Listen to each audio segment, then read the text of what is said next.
एक तो देखिए सबसे इम्पोर्टेंट चीज है कि when you talk about Victorian age are the authors, novelist, poets, तो चूंकि रोमांटिक एज और रोमांटिक एज के ऑथर्स को I have done, now I am going to take authors of Victorian era, जो विक्टोरियन एज के authors हैं उनको हम लोग कवर करने चल रहे हैं।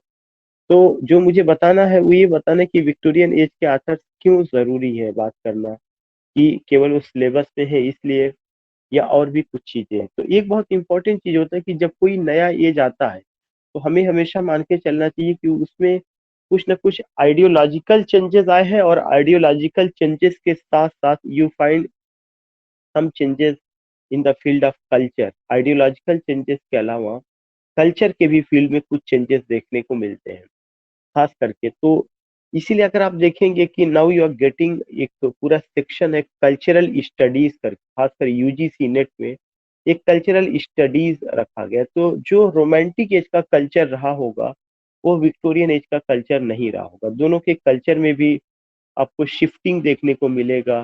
साथ ही साथ you even get changes, specially ideas में, जो हम आइडियोलॉजिकल जो थॉट्स हैं, जो विचार हैं, उसमें भी चेंजेस देखने को मिलता है। तो इसी कैटेगरी में मैं कुछ पॉइंट्स आपको नोट कराऊंगा जो कि जरूरी है, मुझे लगता है कि हर आदमी को ये पता होना चाहिए, जनरल क्वेश्चंस है जो वहां से पूछे जाते हैं।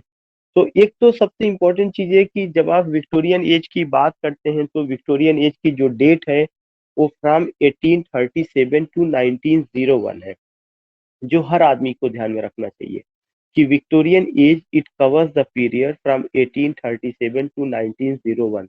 1837 ईस्वी से लेकर 1901 ईस्वी तक का जो पीरियड है उसको हम विक्टोरियन एज के नाम से जानते हैं। तो एक इम्पॉर्टेंट पॉइंट ये आता है। दूसरा जो इम्पोर्टेंट पॉइंट आता है कि विक्टोरियन एज में क्या क्या चीजें ऐसी रही हैं जो रोमांटिक एज में नहीं रही हैं, यदि अगर वो रोमांटिक एज में रही हैं तो विक्टोरियन एज में नहीं रही है। सबसे पहला चीज की अगर आप देखेंगे कि concept of imperialism romantic as में उतना नहीं है जितना कि विक्टोरियन एज में है। तो ये पॉइंट आप नोट कर लीजिएगा कि विक्टोरियन एज ये जो पीरियड कवर करता है 1837 से 1901। 1837 में क्वीन विक्टोरिया गद्दी पे बैठती हैं, मतलब she got the throne of England in 1837 and she died in 1901. So Victorian age at the name of Queen Victoria. So what happened in the life of Queen Victoria when she got the throne of England, when she died? ये बहुत important date है। तो उसी date को ही ये माना जाता है कि विक्टोरियन एज उनके गद्दी पर बैठने से और उनकी मौत तक विक्टोरियन एज रहा है, 1837 से लेकर 1901 ईस्वी तक। अब सवाल ये उठता है कि इस एज में क्या क्या चीजें होता है। तो मैंने आपको बताया कि इस एज में सबसे बड़ी जो तब्दीली आती है वह चीज क्या है, कॉन्सेप्ट ऑफ इंपीरियलिज्म। IMPERIALISM, यह पॉइंट ऐसा है जो कि आपको रोमांटिक एज के लिटरेचर में देखने को कम मिले। मैं नहीं कहता एकदम से नहीं मिलेगा, but you will find it a little bit, थोड़ा बहुत आपको देखने को मिलेगा। But when you talk about Victorian era, you find what ki when Queen Victoria came, it means that especially in Asia, especially in India, you find that कि जो India का शासन है इसको डायरेक्टली कौन चला रहा था, क्वीन विक्टोरिया चला रही थी। इसका मतलब क्या होता है कि कॉन्सेप्ट ऑफ इंपीरियलिज्म, जो साम्राज्यवादी नीति थी, जो साम्राज्यवादी सोच थी, वह विक्टोरियन एज में बहुत तेजी के साथ आगे बढ़ता है, जिसकी झलक उस समय के लिटरेचर में भी आपको देखने को मिलेगी। तो एक पॉइंट आपको ये नोट करना है, कॉन्सेप्ट ऑफ इंपीरियलिज्म। दूसरा पॉइंट आपको नोट करना है which you find in Victorian Ira, that was clash between science and religion. Clash between science and religion, यह एक दूसरा पॉइंट है। Clash between science and religion, science के बीच में और रिलीजन के बीच में आपको क्लैश देखने को मिलेगा। This is an other point, यह जो है एक दूसरा पॉइंट है। और वह कौन सा पॉइंट है, clash between science and religion. चूंकि clash between science and religion you don't find in the works of romantic poet, आपको यहीं पर ही क्लैश देखने को मिलेगा साइंस एंड रिलीजन के बीच, because some people gave value to science and some underestimated it. Some people ने उसको बहुत ज्यादा, आप कह सकते हैं कि साइंस को गॉड मान लिया था, और रिलीजन जो है यहाँ पे सेकेंडरी बन जाता है। तो clash between science and religion एक पॉइंट, ये दूसरा पॉइंट बनता है। तीसरा पॉइंट जो विक्टोरियन एज रहा है, वहां पे clash between materialism and spiritualism, जिसको अभी मैंने साइंस और रिलीजन कहा, वही क्लैश आपको किसके रूप में देखने को मिलेगा, clash between materialism and spiritualism. This is the third point which you have to keep, means you have to keep in your mind. And what is that ki clash between spiritualism and materialism, कि materialistic thought वो कितना ज्यादा हावी हो रही है, और जो रिलीजन है, जो रिलीजियस इंस्टीट्यूशंस है, उसका कितना ज्यादा रोल बहुत कम हो रहा है, ये भी चीज आपको देखने को मिलेगी। तीसरा चीज आपको ये देखने को मिलेगा, इसी चीज को ध्यान में, जब क्लैश ज्यादा बढ़ा तो you also find compromise between science and religion. एक तरफ क्लैश भी है, और दूसरी तरफ टेनिशन जैसे लोग जो है, जो रिप्रेजेंटेटिव पोएट थे, they tried their best to compromise between science and religion. वो साइंस और रिलीजन के बीच में कंप्रोमाइजिंग का भी कॉन्सेप्ट करते हैं। तो ये भी एक पॉइंट है कि compromise between science and religion. You can note down this point also, ये भी नोट किया जा सकता है। मेरी बातें सबको समझ में आ रही हैं? किसी को कोई प्रॉब्लम तो नहीं है? Can anyone respond me? It's all okay, sir. Okay Everything is okay, sir. Okay okay okay. Just I want to know the response of Pratima and Jagmohan ji.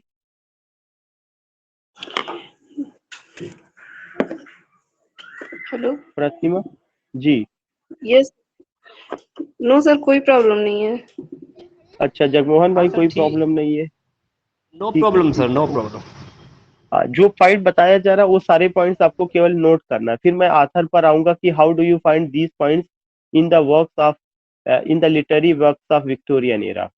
So what I was telling you, you find also when you find the clash, yeah, when you find the gap between materialism, spiritualism, science and religion, then you find that there are some persons, some poets, some literary figures that they try to compromise। वो compromise भी करते हैं, किसके बीच में करते हैं? Science और रिलीजन के बीच में करते हैं।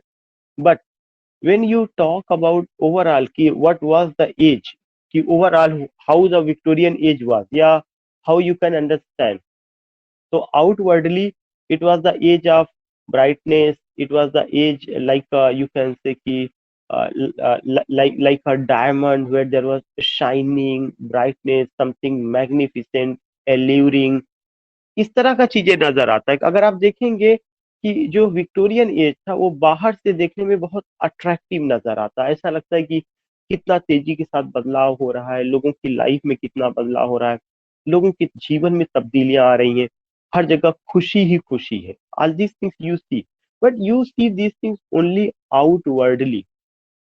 आउटवर्डली जैसे कबीर दास जी सेमल के फूल का एग्जाम्पल देते हैं कि सेमल का फूल बाहर से देखने में बड़ा खूबसूरत होता है, वैसे ही विक्टोरियन एज था। Outwardly it was beautiful, but inwardly it was it was an age where there was nothing at all except hollowness,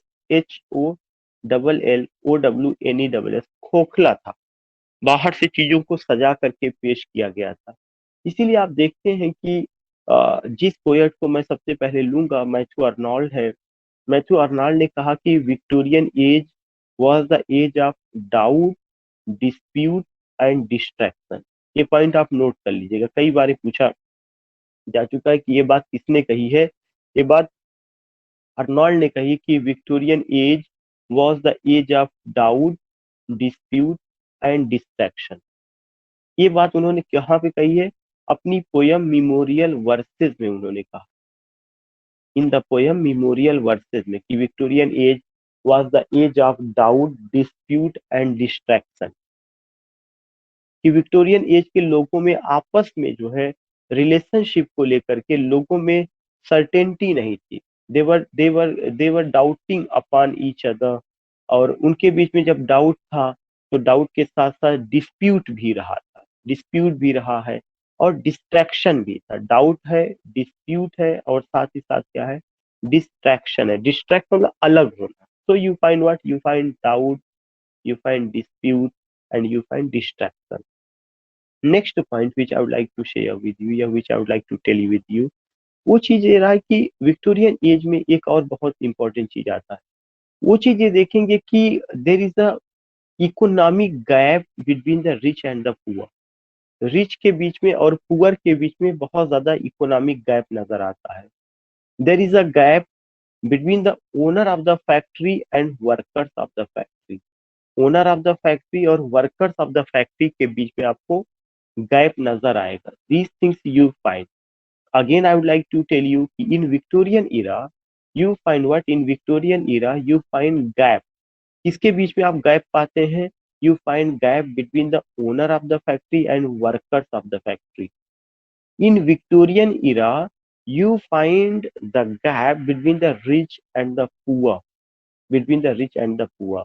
And by this gap, what happened? You find the dissatisfaction. People were not satisfied. A particular section of society which was working, you can say, throughout the day and night, they were not getting money to run their livelihood. एक समाज का ऐसा तबका था या समाज का एक ऐसा ग्रुप था जो लगातार काम कर रहा था, जिसको आप मजदूर वर्ग कहते हैं. वह मजदूर वर्ग लगातार काम करने के बाद भी इतना पैसा नहीं आ पाता था कि वह अपनी लाइवलीहुड को चला सके. The basic necessities of life as medicine, food, water, roof, cloth, all these things we all need being human, we all need. उनको इतना भी नहीं मिलता था. Even they were engaged, they were busy throughout the day and night, but they don't have money at all. तो ये भी एक डिससेटिस्फैक्शन आप कह सकते हैं और फ्रस्ट्रेशन आप कह सकते हैं. या in Victorian society there was imbalance. वहां पे आपको क्या देखने को मिलता है? इम्बैलेंस देखने को मिलता है. सो जितना भी चीजें हैं, अगर जैसे मैं आपसे ये बात करूं कि आखिर क्या रीजन है कि कार्ल मार्क्स और उनकी आइडियोलॉजी 1848 में कार्ल मार्क्स और उनकी जो आइडियोलॉजी थी, जिसको कम्युनिस्ट मैनिफेस्टो कहा जाता है, वह क्यों विक्टोरियन एज में आता है? वह विक्टोरियन एज से पहले क्यों नहीं आता है? ऐसा नहीं था कि विक्टोरियन एज से पहले का जो समाज था या जो सोसाइटी थी वहां प्रॉब्लम नहीं थी. वहां पे भी प्रॉब्लम थी. लेकिन होता क्या है कि Victorian as was the age of industry. It was the age of what? It was the age of the urbanization. It was the age of the mass migration of the people from village to city area. जो Victorian age था, यहाँ पे उस जमाने में क्या लगा? Industry लगी. विक्टोरियन एज में क्या होता है कि जो वर्कर्स हैं वो गांव से शहरों की ओर प्लान करते हैं टू गेट रोजगार, टू सीक employment या to be employed. With this concept they shifted from village to city area. इस concept के साथ वो गांव से शहरों की ओर जाते हैं. जब गांव से शहरों की ओर रोजगार की तलाश में जाते हैं और एक बड़ी भीड़ अगर जो है किसी शहर में जाएगी, तो ऐसा नहीं कि वहां पे कोई चीज पहले से बना बनाया है. वो सारे लोगों को पता है तो वर्कर्स हैं, इनकी लाइफ बिल्कुल अलग होती है. ऐसा नहीं कि वहाँ पे कोई कॉलोनीज वगैरह बनी थी. हाँ, छोटी छोटी कॉलोनीज डेवलप हो रही थी, लेकिन वहाँ पे प्रॉब्लम्स वही चीजें कि वर्किंग आवर्स का प्रॉब्लम है. कितना घंटे काम किया जाएगा, कितना पैसा मिलेगा, इस पर कोई बात नहीं हो रही थी. अगर आप इसको भी देखेंगे, इसको लेकर के भी बात कब होती है? 1832 ईस्वी में जब पहला रिफॉर्म बिल पेश किया जाता है. ये भी क्वेश्चन कई बार पूछा जा चुका है कि इन 1832 the first reform bill was passed in British Parliament. पहला रिफॉर्म बिल ब्रिटिश पार्लियामेंट में 1832 ईस्वी को पास होता है. सो मेरा कहने का मतलब है कि when you go with these point या when you get these things, when you cover these things, तो एक बहुत ही इम्पोर्टेंट पॉइंट आता है. एक बहुत ही इम्पोर्टेंट चीज आती है, और वह कौन सा चीज है कि क्या रियली में विक्टोरियन एज के लिटरेचर को समझने से पहले हमने उसकी स्टडी की जो विक्टोरियन एज का कॉमन कैरेक्टरिस्टिक था, और उस कॉमन कैरेक्टरिस्टिक में इंडस्ट्री का contribution, migration of the people from village to city area to get job और to be employed, working hours की जो बात है, 1832 का जो रिफॉर्म बिल है, जो आइडियोलॉजिकल क्लैश है, आखिर क्यों कार्ल मार्क्स और फ्रेडरिक एंजल इन लोगों का कम्युनिस्ट मैनिफेस्टो, जो COMMUNIST कम्युनिस्ट मैनिफेस्टो MANIFESTO, ये 1848 में क्यों आता है। जो मैं डेट बता रहा हूँ आप नोट करते चलिएगा कि 1848 ईस्वी में कार्ल मार्क्स और फ्रेडरिक एंजल का कम्युनिस्ट मैनिफेस्टो 1848 में आता है, जिसमें वो क्लास स्ट्रगल की बात करते हैं। क्लास स्ट्रगल के सॉल्यूशन के लिए वो कहते हैं कि सोसाइटी क्लास लेस होना चाहिए। और क्लास स्ट्रगल क्यों है? Means there is the existence of class struggle because there is a wide gap between the rich and the poor. चूंकि रिच और पुअर के बीच में एक वाइड गैप है, और उस वाइड गैप को फिल करने के लिए, उस वाइड गैप को भरने के लिए वो ये देखते हैं कि अ, इस तरह की प्रॉब्लम्स रही है या इस तरह की समस्याएं आती हैं।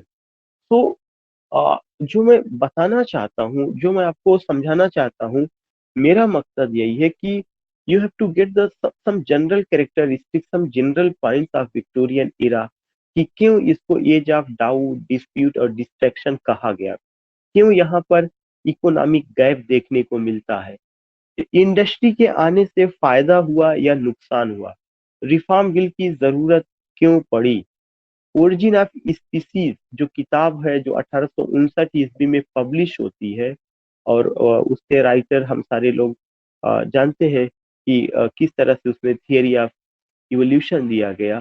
तो ये जो बातें हुई है 1867 में, ओरिजिन ऑफ स्पीसीज का आना, थियरी ऑफ इवोल्यूशन का आना, उसके राइटर चार्ल्स डार्विन का कॉन्सेप्ट जब वो ये सब देते हैं, तो ये सब विक्टोरियन एज में अगर आया, तो क्या हमारी जो नॉर्मल लाइफ थी, the particular life which we were living in romantic era or in romantic age, was it disturbed या was it remained same, क्या यह डिस्टर्ब हुआ या यह वैसे ही रहा। यह एक बहुत इंपॉर्टेंट पॉइंट है कि was it disturbed, was it remained same।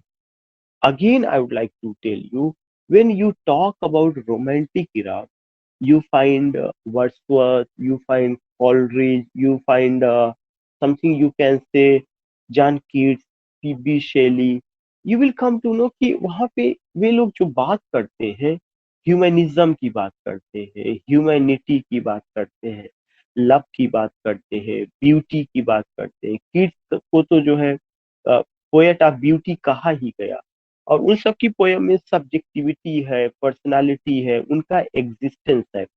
वो उतना क्राइंग कंडीशन में नहीं, वीपिंग कंडीशन में नहीं है।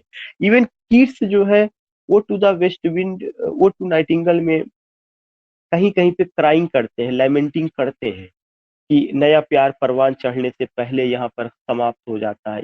वो दुनिया की अर्थली लाइफ को जिक्र करते हैं, लेकिन वहां का जो क्राइंग है मुझे लगता है वह यूनिवर्सल था। फिर भी इन सब दुखों के अलावा वहां पे एक्सपेक्टेशन था, एक उम्मीद थी कि life will be better. Even there is a grudge, there is a complaint in the poem The World is Too Much With Us, written by uh, a sonnet composed by William Wordsworth। William Wordsworth भी एक complain करते हैं कि people in our age, they are only earning, spending, they are only you can say engaged to get money late and soon. They don't have time to behold the beauty of nature. Such a thing we find. Even when he composes the sonnet John Milton or means Milton or London 1802 by Wordsworth, you also find that he admires Milton and says that Milton, thou should be living at this hour. Thy soul was like a star and dwell apart. So what I want to say कि आप जब भी romantic as को देखेंगे तो वहाँ expectation है, वहाँ पॉजिटिविटी है, वहां अगर किसी के घाव होता है तो उस घाव को भरने के लिए मरहम है।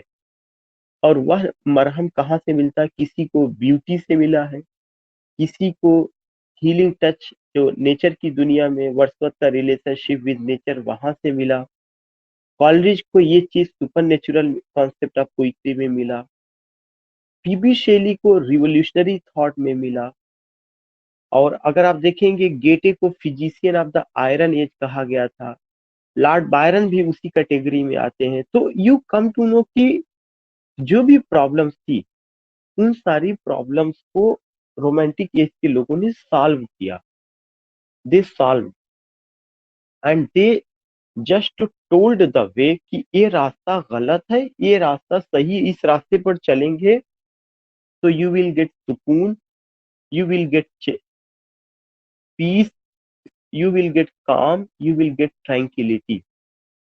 वर्ड्सवर्थ ने क्या कहा? Nature never did betray the heart that submit itself in the lap of nature.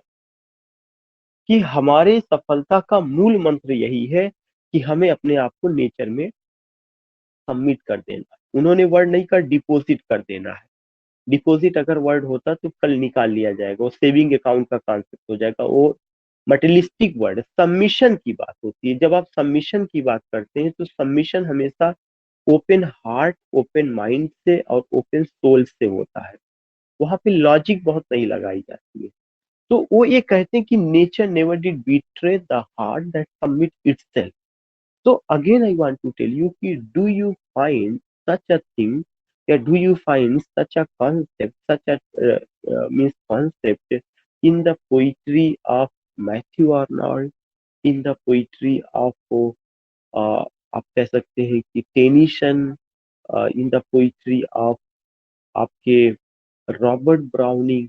किसी को? No, not at all. You don't find the open field, you don't find the gurgling sound of the river, chirping of the birds, blowing of the air, open sky की खूबसूरत फिजाएं, जिसे आप कह सकते हैं कि ऐसी ऐसी कल्पना आप नहीं करेंगे कि जैसी मासूमियत, जैसी खूबसूरती you find in the poetry of Keats, कि ऐसा लगता है कि सब कुछ जैसे इंसान का जन्म हुआ है केवल खुशियां बटोरने के लिए। वहां पे दर्द नहीं है, दर्द कुछ लाइनों में आएगा, मैं नहीं कहता दर्द उन्होंने नहीं शेयर किया, उनकी लाइफ में गम था, लेकिन गम से निकलने का रास्ता था। विक्टोरियन एज में अजीबो गरीब कशमकश में इंसान है, वह ये नहीं डिसाइड कर पाता कि whether I have to go, what should I choose, should I choose science, should I choose a religion, should I choose industry, या should I choose the rustic life, should I live in village area, या should I be the part of the city area? एक अजीबो गरीब illusion है। और जब लोगों ने क्या किया, चुन लिया, किसको चुन लिया? साइंस को उन्होंने अपना दोस्त बना लिया, साइंस को उन्होंने गॉड मान लिया, साइंस को उन्होंने सब कुछ मान लिया। Then you will come to know कि what the problem they face.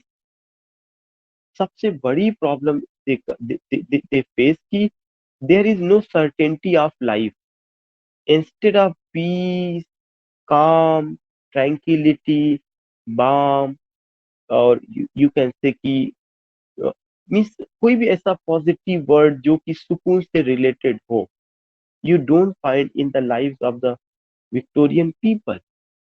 Instead of that thing, what you find? Illusion, you find conflict, you find कि it was an age of what? It was an age of doubt, dispute and distraction. Even Matthew Arnold ने तो और आगे भी कहा, उन्होंने कहा the age in which we are living it's powerless, it's dead, it's dead and other powerless, the coming age will be powerless. उनका जो सेंस है वो मैं बताना चाहता हूँ। उन्होंने कहा कि the age in which we are living it's dead and the coming age will be what? It will be powerless. मतलब ये तो डेड हो ही चुका है, आगे भी उम्मीद की कोई किरण नहीं है। ये मैं उनके शब्दों को एक्सप्लेन करके अपने शब्दों में बताया हूँ, अभी मैं मिस कर रहा हूँ, एक उन्होंने ऐसा दिया हुआ है। सो रिमेम्बर दैट कि if you talk about Victorian era, so one side you find brightness, one side you find enticement, one side you find alluring, one side you find there is what the outward ap- beautiful appearance, but outwardly, not inwardly. And uh, and you find also sobbing, you find crying, you find weeping, you find lamenting, you find deterioration of culture, you find just downfall of goodness, morality, virtue. You find कि people were not giving any value to relationship को कि फला आदमी मेरा भाई है, फला आदमी मेरे परिवार का हिस्सा है। Such a thing you don't find. आप इन सब चीजों को कहीं से नहीं देख सकते हैं या कहीं से नहीं पाते हैं। So what I want to tell you, whenever you go with this particular age, always remember that कि कितना डिफरेंस है आपका विक्टोरियन और रोमांटिक में। रोमांटिक के जो पोएट्स थे, they were living in the open field, beholding the open sky. They found the bright sun, they found the sphere sky, they found the glowing sun. Uh, they found you can say कि twinkling of the stars.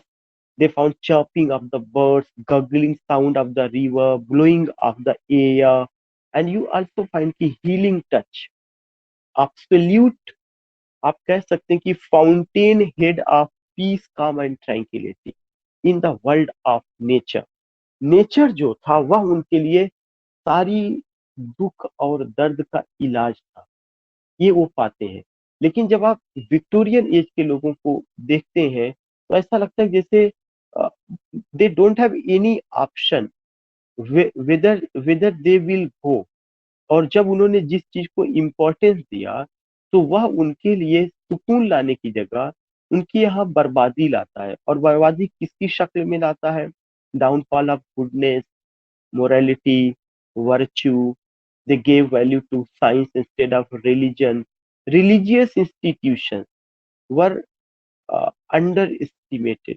Church का और जो religious institution थे उन सबको, इसीलिए आप देखते हैं कि विक्टोरियन एज में एक मूवमेंट होता है, ऑक्सफोर्ड मूवमेंट। उसी का नाम है ट्रैक्टेरियन मूवमेंट। ऑक्सफोर्ड मूवमेंट और ट्रैक्टेरियन मूवमेंट, जॉन केबल वगैरह थे उसमें जो है, यू फाइंड दैट। तो कहीं ना कहीं जो रिलीजन है वो इतना ज्यादा उसको इग्नोर किया गया कि जो लोग थे वे समझा रहे थे कि आप गलत रास्ते पर जा रहे हैं। But the Victorian people, they were not ready to get the voices of these torch bearers, path makers. And this is why you find कि when they don't listen, when there was a crisis, when there was a problem all over England, आप उसका देख सकते हैं कहाँ के work में देख सकते हैं कि मैथ्यू अर्नोल्ड ने डोवर बीच में कहते हैं कंक्लूडिंग लाइन्स में कि ah love, let us be true to one another, the world which seems to lie before us like a land of dreams, so various, so beautiful, so new, hath really neither joy nor love nor certitude nor help in pain. You find, तो अगर वो कहते हैं कि hath really neither joy, जिस as में हम रह रहे हैं वहां वास्तविकता में नीदर जॉय, ना तो खुशियां हैं, नॉट सर्टिट्यूड, ना ही विश्वास है। सर्टिट्यूड यानी विश्वास, ना not certitude, nor help in pen, ना ही कष्ट में कोई सहायता करने वाला है। अगर विक्टोरियन एज का पोएट खुद अपने एज के पिक्चर को बयां कर रहा हो, बता रहा हो, तो इससे बड़ी चीज क्या हो सकती है? So in this way, you come to know about what you come to know about that age. Even in other poems, you will come to know memorial verses में he admires Goethe, he admires Lord Byron, he admires William Wordsworth. उन सबको admire करते हैं। और Victorian age में वो देखते हैं, क्या चीज देखते हैं कि there is the downfall of culture, there is the downfall of goodness, downfall of morality. और उनके पोयम चाहे आप द स्कॉलर जिप्सी उठा के देखिएगा, चाहे आप जो है थायरिसिस उठा करके देखिएगा, चाहे आप उसके अलावा जो भी उन्होंने एलिजीज लिखा हुआ है, जो भी, चाहे वो पेस्टरल एलिजीज रहा हो, चाहे वो एलिजाइक नोट से रहा हो, उन सब में एक बहुत कॉमन पॉइंट नजर आता है, नोट ऑफ ह्यूमन मिजरी। मानव जीवन से संबंधित जो कष्ट है उसको उन्होंने खुल करके लिखा। उन्होंने खुल करके लिखा। और जो उनका एजुकेशन की, उनके फादर एक स्कूल इंस्पेक्टर थे और उन वो भी कल्चर को बहुत महत्व देते थे, तो वो ये देखते थे कि कैसे कल्चर का डाउनफॉल होता है। स्पेशली पहले तो कल्चर का डाउनफॉल या its deterioration we can see in a particular section of society, that was the, आप कह सकते हैं कि जो अपर क्लास थे, लेकिन अपर क्लास के बाद उस पार्टिकुलर चीज का असर मिडिल क्लास में देखने को मिलता है। मिडिल क्लास ने, जो अभी नई पैसे वाले थे, जिनके पास पैसा आया था, उसमें आप देखेंगे कि उनके यहाँ कल्चर का हाथ बहुत ज्यादा डाउनफॉल होता है, जिसकी एक झलक जो है जॉन गाल्सवर्दी के ड्रामा, आपको देखेंगे फोर्साइट सागा, उसमें भी देखने को मिलता है।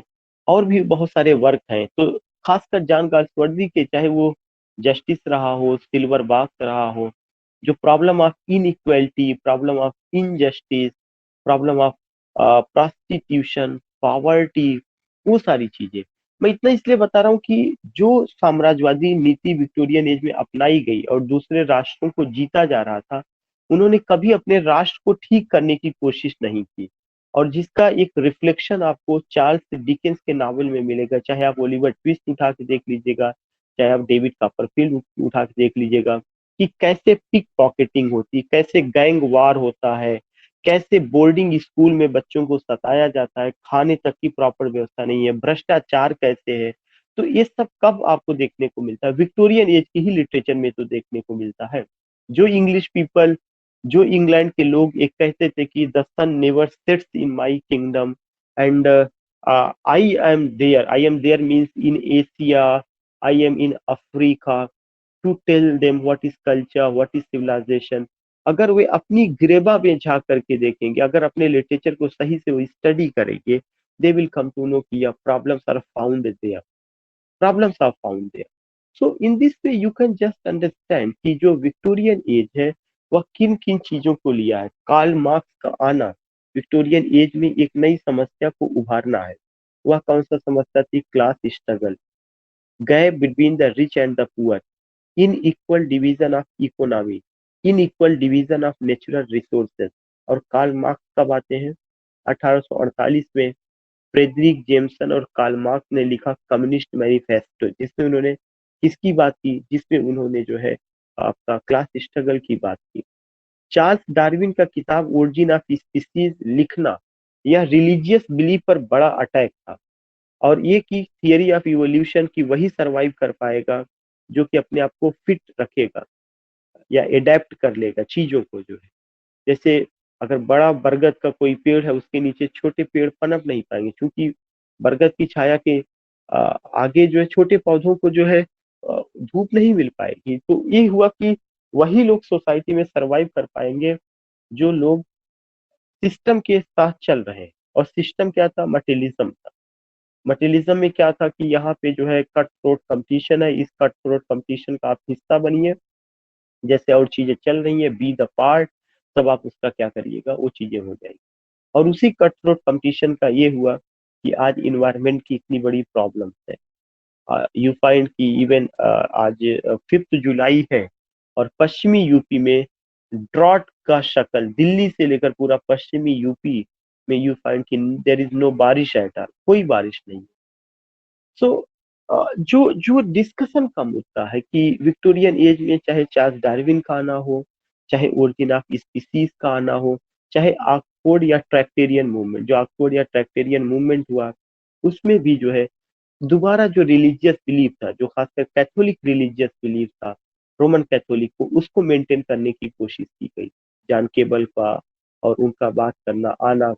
और इसके अलावा आप ये देखते हैं कि उसी समय एक और जो है मूवमेंट होता है जिसका नाम है pre Raphaelite movement. Pre Raphaelite movement Victoria age की एक खासियत रही है, और इस खासियत में अगर आप देखेंगे तो एक बड़ी चीज नजर आती है। वह यह मूवमेंट भी 1848 में शुरू होता है, जब कम्युनिस्ट मैनिफेस्टो आया तो इसी तरफ प्री रैफेलिट मूवमेंट, इसमें एसी स्विनबर्न है, एसी स्विनबर्न के अलावा डीजी रॉसेटी है, क्रिस्टीना रॉसेटी है, ये सारे के सारे लोग कहाँ पे जाते हैं? रोमांटिक पोएट्स, एलिजाबेथन पोएट्स को अपना आइडियल मानते हैं और उनके पैटर्न पर पोयम को लिखते हैं। और अर्थली लाइफ के साथ साथ हीवेनली लाइफ का बहुत ज्यादा जिक्र करते हैं। Goddess figure of the beloved का जिक्र करते हैं, जो कि एक आइडियल, आप कह सकते हैं, यू कॉन्सेप्ट ऑफ यूटोपिया वो लाते हैं जहां दुख नाम की चीज ना हो, उसको वो जन्म देते हैं। तो क्रिस्टीना रॉसिटी, डीजी रॉसिटी और इसके अलावा जो है एसी स्विनबर्न, इन सब लोगों का मतलब आपका क्या है, प्री रफेलिट मूवमेंट। प्री माने पहले, रफेल पेंटर थे, तो रफेल पेंटर से पहले जो स्टाइल पेंटिंग में यूज की गई थी, that was a pictorial image या पिक्टोरियल स्टाइल, उस स्टाइल को पोइट्री में इन लोगों ने लाया, इसीलिए इसको क्या कहा जाता है, प्री रफेलिट मूवमेंट। अब उसके बाद एक और चीज आती है कि सिल्वर फार्क नॉवेल जो विक्टोरियन एज का रहा है। सिल्वर फार्क नॉवेल में आप ये देखेंगे, जैसा नाम ही है कि सिल्वर फार्क novel, the people born with silver spoon, जो अमीर घराने के लोग हैं, जिनका राजशाही उठना बैठना है, खानदानी लोग जो अपने आप को कहते हैं सो कॉल्ड, जो रसूख घरानों से बिलोंग करते हैं, उनकी कल्चर को लेकर, उनकी सोच को लेकर, और उनकी कल्चर और उनकी सोच से जो निम्न मध्यम वर्गीय परिवार था उसको क्या प्रॉब्लम आई है, उसको उस उन सब चीजों को लेकर के जो है कहाँ पे बात की जाती है, सिल्वर फार्क नॉवेल में की जाती है। इसके अलावा विक्टोरियन एज के लिटरेचर में आपने रीजनल नॉवेल देखा है, हार्डी का, उसका सेटिंग वेसेक्स में देखा है, तो उसको लेके बहुत ज्यादा बात नहीं करना, उसकी कैरेक्टरिस्टिक्स आपको ऑलरेडी पता है। आपने इसके अलावा देखा है कि रियलिस्टिक नॉवेल जिसमें जॉर्ज इलियट बड़ा नाम आता है, जॉर्ज इलियट के अलावा चार्ल्स डिकेंस बड़ा नाम आता है। जॉर्ज इलियट और चार्ल्स डिकेंस ने, we know it very well, कि जो भी प्रॉब्लम्स उन्होंने उठाया on the ground of reality, और खास करके डिकेंस ने तो चाइल्ड साइकी का जिक्र बहुत ज्यादा किया, चाइल्ड साइकी या चाइल्ड प्रॉब्लम्स का जिक्र उन्होंने काफी खूबसूरत ढंग से किया हुआ अपने हर नॉवल में, ओलिवर ट्विस्ट में, पिकविक पेपर्स में, और भी जो रहा है उनका डेविड कॉपरफील्ड में, उन सब में उन्होंने काफी अच्छा जिक्र किया है। जॉर्ज इलियट की समस्या ये थी कि जॉर्ज इलियट वुमेन थी, और we know it very well कि वो खुल करके नहीं लिख पाती थी। मैरी एन इवांस उनका ओरिजिनल नेम था।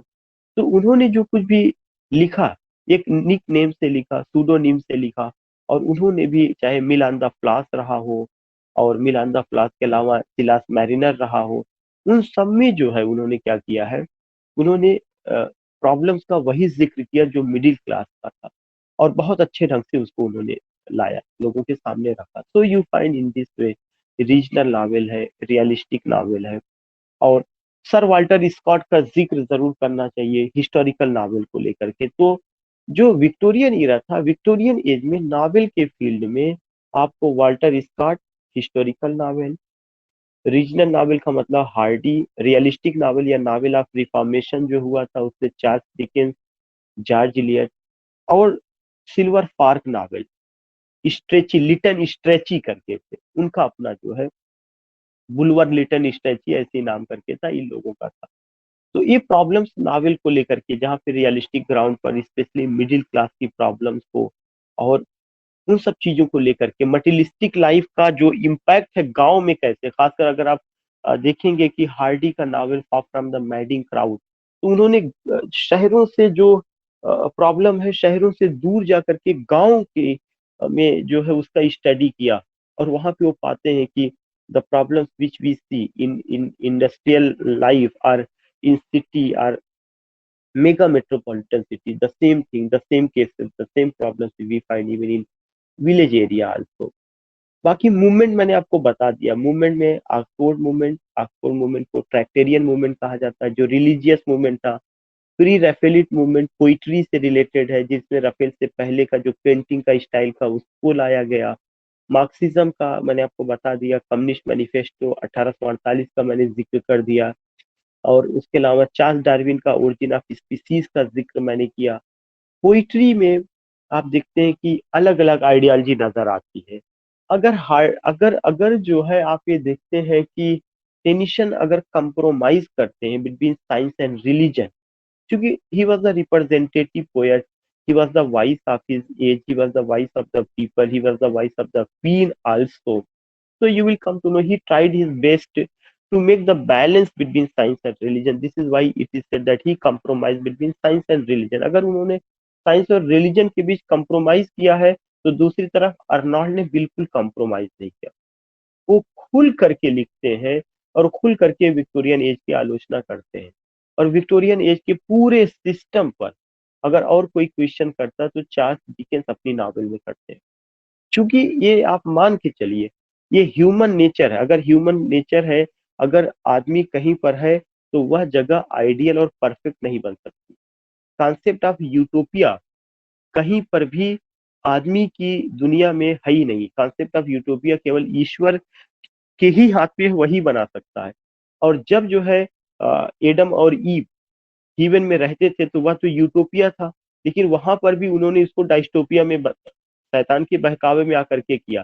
तो वह जगह डाइस्टोपिया ना बन जाए, इसलिए मुझे ऐसा लगता है कि ईश्वर ने उनको धरती पे भेज दिया।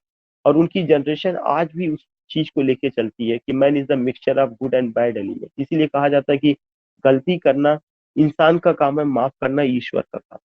तो ये कभी नहीं कहा कि माफ करना ईश्वर, माफ करने में एक आदमी दूसरे आदमी को माफ कर सकता है, लेकिन जो सही माफी है वो जो है गॉड के हाथ में है। तो ये जो कॉन्सेप्ट डेवलप किया गया, चाहे इंडस्ट्रियलाइजेशन का रहा हो, चाहे कल्चर का डाउनफॉल रहा हो, मोरालिटी की कमी हो, गुडनेस की कमी हो, वर्च्यू की कमी हो, ये सारी चीजें आपको उस समय की पोयम में देखने को मिलेगी। अगर टेनिशन की पोयम यूलिसिस साइंटिफिक टेम्परामेंट को लेकर के चलती है, तो ब्रेक ब्रेक ब्रेक में टेनिशन रोते भी है। क्रॉसिंग द बार में टेनिशन जो है, कहीं ना कहीं ये कहते हैं कि मैं अपनी जिंदगी की जो जर्नी है कंप्लीट कर चुका हूँ। द प्रिंसेस में वो हायर एजुकेशन को सपोर्ट करते हैं। उसी तरह से अगर उन्होंने कंप्रोमाइज किया, तो मैथ्यू अर्नाल्ड ने बिल्कुल कंप्रोमाइज नहीं किया। मैथ्यू अर्नाल्ड ने क्या किया? मैथ्यू अर्नाल्ड ने पूरी प्रॉब्लम्स को बताया, पूरी सिचुएशंस को बताया कि जो विक्टोरियन एज है ये ऐसे है और इसको हम ऐसे समझ सकते हैं। वह कौन सा एज रहा है विक्टोरियन एज? डाउट का, डिस्प्यूट का, डिस्ट्रैक्शन का। और Victorian age it's already dead, dead from spiritual point of view. और जो और भी आने वाला एज है वह पारलेस होगा, उसमें भी कोई ऊर्जा शक्ति नहीं हो। तो यू फाइंड कि कैसे things have been presented, you find that कि कैसे चीजों को वहां पे प्रेजेंट किया गया है, दिखाने की कोशिश की गई है। और आप ये देखते हैं कि कल्चर का डाउनफॉल बहुत बड़ा चीज रहा, गुडनेस का डाउनफॉल, वर्च्यू का downfall. Instead of culture, virtue, goodness, morality, humanity, brotherhood, what you find cut throat competition, you find industrial life, you find the mechanical life, you find that the people lost sensibility, they don't have ultimately कह सकते हैं कि time to talk about love, to see the to see or behold the beauty of nature. They are giving value only to money, they are not giving value to any relationship। ऐसा किसी relationship को नहीं महत्व दिया जा रहा है जहाँ पे कि हम ये कह सकें कि मतलब कि आप ये समझिए कि ब्रदरहुड का कोई इंपॉर्टेंस हो या और चीजों का। No, not at all, you don't find that they are not giving any value. इन सब चीजों का कोई इंपॉर्टेंस नहीं दिया जाता। तो here I would like to tell you कि हमें बहुत ही अच्छे ढंग से इन चीजों को समझना होगा, अपने माइंड में रखना पड़ेगा कि रियली में वेयर प्रॉब्लम्स आर फाउंड, क्या क्या चीजें रही विक्टोरियन में।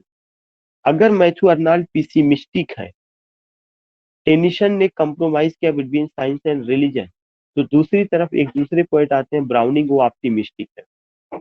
उनको विक्टोरियन एज में जो तब्दीली हो रही है, जो चेंजेस हो रहे हैं, जो बदलाव हो रहे हैं, उससे कोई फर्क नहीं पड़ता, उससे उनको कोई मतलब नहीं, कोई मतलब, नो फर्क, नो मतलब एट ऑल, कोई फर्क नहीं है, कोई मतलब नहीं। उनके सामने क्या चीजें हैं? उनके सामने दूसरे तरह की समस्या, दूसरी तरह की प्रॉब्लम्स है। ऑप्टिमिस्टिक कि विक्टोरियन एज का क्या हुआ, कंटेम्प्रेरी सिचुएशन क्या था, करंट सिचुएशन उसका क्या था। Do you find any changes in the field of life, what science brought, what religion brought, what was brought by Karl Marx, Friedrich Engel, Charles Darwin का concept? कोई मतलब उनको नहीं, उनकी अपनी लाइफ है, he is living, he is passing, no फर्क है, कोई फर्क नहीं। तो in this way you can just go. On the other hand what do you find मैं आपका अगर वो ऑप्टिमिस्टिक है और नॉट पिसिमिस्टिक है, और हार्डी क्या है, मेलियोरिस्टिक है। हार्डी पर फर्क पड़ता है, लेकिन हार्डी एक ऐसे हैं कि उस फर्क से बाहर भी निकलते हैं, उतना सेंसिटिव नहीं है, उतना सेंसिटिव नहीं। हार्डी का जो कॉन्सेप्ट है इमानेंट विल का मतलब कि there is a God something, एक ऐसा शक्ति है जो पूरे ब्रह्मांड को चला रही है। We are unlucky. उन्होंने कहा कि God is not in his heaven, all is not right with the world. If you go with this point कि ईश्वर जो है वहां पे आसमान में नहीं, दुनिया में सब कुछ बेहतर नहीं चल रहा है। रॉबर्ट ब्राउनी कहते हैं no, God is in his heaven, all is right with the world. ईश्वर आसमान में है और दुनिया में सब कुछ बेहतर चल रहा है। आए भाई, वन एक आ गए। तो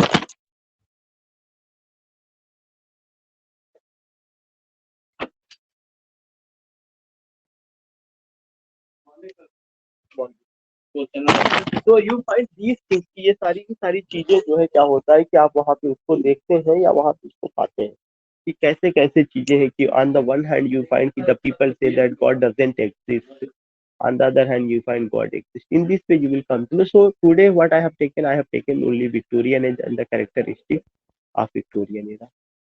Yeah. सर हार्डी मेलियोरिस्ट कहे जाएंगे या ऑप्टिमिस्ट कहे जाएंगे या पेसिमिस्ट? मेलियोरिस्टिक। ओके ठीक। Now I am concluding. किसी को कुछ कहना है? Any suggestion? सुधीर ने भी ज्वाइन किया। सर सुधीर आवाज जा रही है? Excuse me sir